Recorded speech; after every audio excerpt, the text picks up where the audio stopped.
जोधपुर में स्वामी जी को इसी फैजुल्ला खां की कोठी में ठहराया गया था। यहीं पर उपदेश होने लगे। जनता में उनके सिद्धांतों के प्रति अनुराग बढ़ने लगा।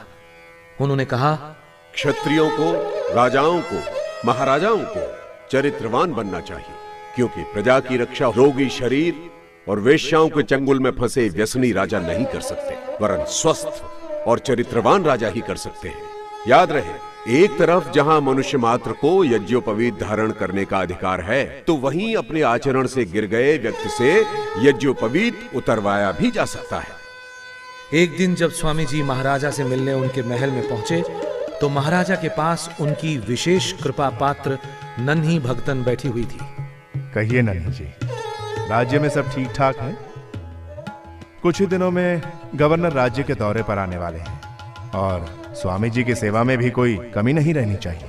महाराज, जब से स्वामी दयानंद जी जोधपुर पधारे हैं, हमारी सुध लेने की तो आपको फुर्सत ही नहीं है। आपका सारा वक्त बस रेजिडेंट और स्वामी जी की खातिर में ही जाता है। अपनी नन्ही को तो जैसे आप भूल ही गए। ऐसी बात नहीं है। दरअसल स्वामी जी की बातों का प्रभाव ही कुछ ऐसा है कि महाराज, स्वामी जी पधार रहे हैं। नन्ही, आप तुरंत चलिए। पालकी उठाते समय पालकी का एक सिरा थोड़ा झुक गया तो महाराजा ने अपने कंधे का सहारा दे दिया। स्वामी जी ने वो सब कुछ देख लिया। राजन, राजा को अपनी मर्यादा को नहीं भूलना चाहिए।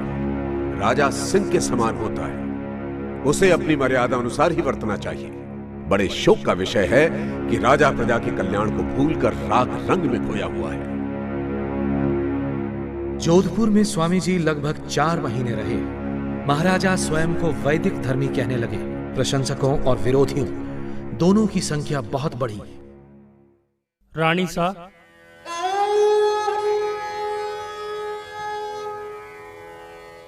आज रात को उस स्वामी के दूध में ये पुड़िया मिलाकर देना है तुझे।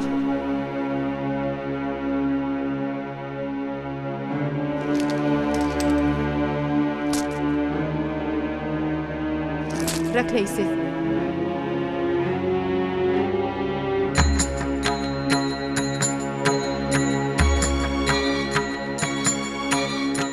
स्वामी जी को राजपुताने के राजाओं महाराजाओं से बहुत आशा थी। गुरु को दी हुई प्रतिज्ञा उन्हें पूरी होती दिखने लगी, लेकिन परमेश्वर को कुछ और ही स्वीकार था।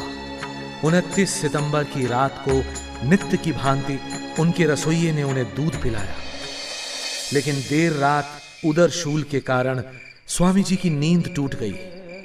उन्हें संदेह हुआ कि उन्हें कोई विषाक्त पदार्थ खिलाया गया है। स्वामी जी ने न्यौली क्रिया करके विष को निकालने का प्रयत्न किया, लेकिन नहीं निकाल पाए। राज्य की ओर से पहले डॉक्टर सूरजमल और फिर अली मर्दान खान ने उनका इलाज किया, लेकिन उपचार के साथ रोग बढ़ता गया। कहीं इलाज में लापरवाही की गई थी या फिर एक षड्यंत्र। पहले दूध में विष और फिर जानबूझकर गलत दवा। 26 अक्टूबर को स्वामी जी अजमेर में भिनाई कोठी में आ गए। तबीयत में कोई सुधार नहीं हुआ। 30 अक्टूबर दीपावली का दिन। अचानक उस दिन स्वामी जी को काफी अच्छा लग रहा था। लगभग 5:30 बजे स्वामी जी ने अपने पास खड़े लोगों से कहा, आप सब लोग हमारे पीछे की ओर खड़े हो जाएं। सामने कोई न खड़ा रहे।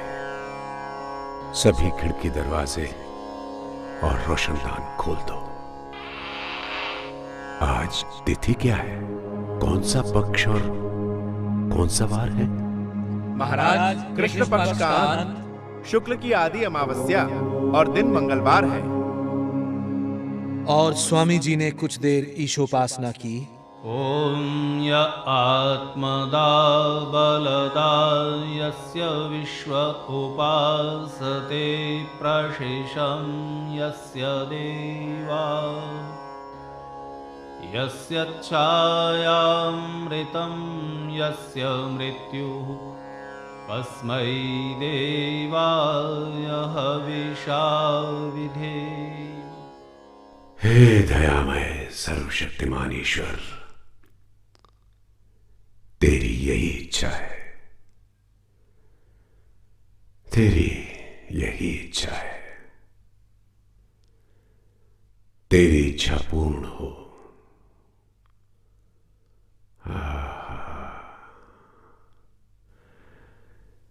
तेने अच्छी लीला की। कुछ देर मौन रहने के पश्चात सांस रोककर प्राण बाहर निकाल दिए।